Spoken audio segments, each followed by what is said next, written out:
হসপিটালের চেকআপে। তাই তো গুড্ডু? হ্যাঁ কেন বলতো? বল কেন যাবো?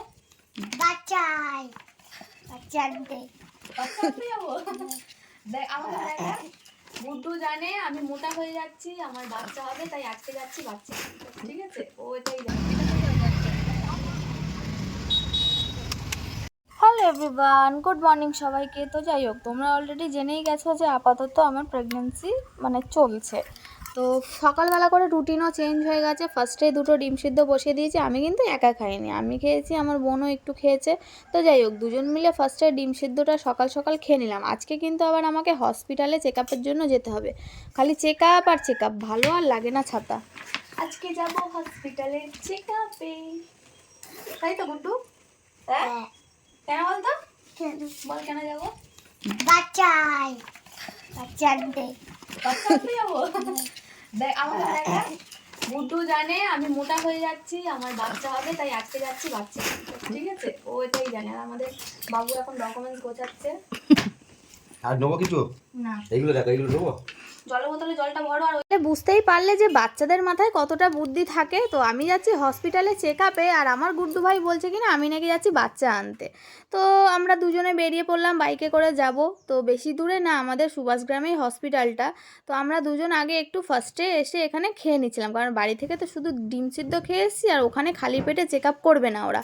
তো ভাবলাম পরোটাই খাই, অনেক দিন বাড়ি থেকে বেরোনো হয় না, আর পরোটাও খাওয়া হয় না। এদিকে আমার গুড্ডু ভাই খালি বলছে যে বাচ্চা কখন আনবি, বাচ্চা কখন আনবি। আসলে সে জানেই না যে আমরা বাচ্চা আনতে আসিনি। তারপর আর কি, এদিকে লাইনে দাঁড়িয়ে পড়লাম হসপিটালে গিয়ে আমার এতটাই রক্ত নিয়ে নিয়েছে যে আমি সত্যি খুব দুর্বল হয়ে গেছি। আমার বরকে বললাম যে বর, আমি ডাবের জল তো আমি খাই না, তো নারকেল খাবো একটু, শ্বাস খাবো। তো বর সেই মতো গাড়ি দাঁড় করালো একটা দোকান দেখে। তো এখানে আমরা কিন্তু খাচ্ছিলাম, আর তোমাদেরও দেখাচ্ছি। দেখো নারকেল জমেছে। আর আমি খুব একটা শক্ত নারকেল পছন্দ করি না, এই টাইপের নরম নরম নারকেল কিন্তু আমার বেশ পছন্দ। তাই বরকে অনেক দিন থেকেই বলছিলাম, বাট খুঁজে পাচ্ছিল না বলে আনেনি। তো আজকেই দেখা হয়ে গেল। দেখো ভাগ্যের কত জোর, আজকেই বেরোলাম, আজকেই দেখতে পেয়ে গেলাম। তারপর আর কি বাড়ি আসলাম, সুস্থ শরীর ব্যস্ত করে চলে আসলাম হসপিটাল থেকে। আসার পর একটু খেয়ে নিলাম। এখন তো শাকসবজি পাতে রাখতেই হবে, যেগুলো আমি একদমই পছন্দ করি না। আর ডালটা এখন আমার একটু ফেভারিট হয়ে গেছে, কারণ ডাল আমাকে রোজই খেতে হয়। তো চলো, খাওয়া দাওয়ার শেষে কিন্তু আমি একটু ঘুমিয়ে নিয়েছিলাম বিকেলবেলা, কারণ ঘুমটা এখন কিন্তু একটু মাস্ট, ঘুমাতেই হবে। তো তারপর বিকেলবেলা হয়ে গেছে, সরি বিকেল না, এটা আমার সন্ধে হয়ে গেছে। বিকালে তো একটু ভিডিও করছিলাম হালকার ওপর থেকে। আর এদিকে দেখো আমার গুড্ডু ভাই কি বিরক্ত করছে, ভিডিওই করতে দিচ্ছে না। ও দেখো বারবার কেমন করে যাচ্ছে আর আসছে। ও যাই হোক, ওরকম একটু অ্যাক্টিং করছিল। আমি এখানে একটু আঠা চেলে নিচ্ছিলাম, কারণ কি আমাদের রাতে আজকে রুটি হবে। হয়তো আদা রসুন ছাড়াই ব্রেকফাস্ট। স্ন্যাক্স তুই ব্রেকফাস্ট করছিস? আমি কালকে বলা চিকেন চলতে পারছি না, চিকেন চড়তে পারছি। কাল সন্ধ্যাবেলা যাচ্ছে দোকানে বলছে আচ্ছা পিসি তোমাদের ছেলে আটা দিয়ে, আচ্ছা দে আমি মেরে দিচ্ছি। আটা দিলে লাগবে না? আচ্ছা ঠিক আছে। আচ্ছা দে ছাড়। তোর এত সাউন্ড কে দিয়েছে? সবাইকে ধরে ধরে মারা।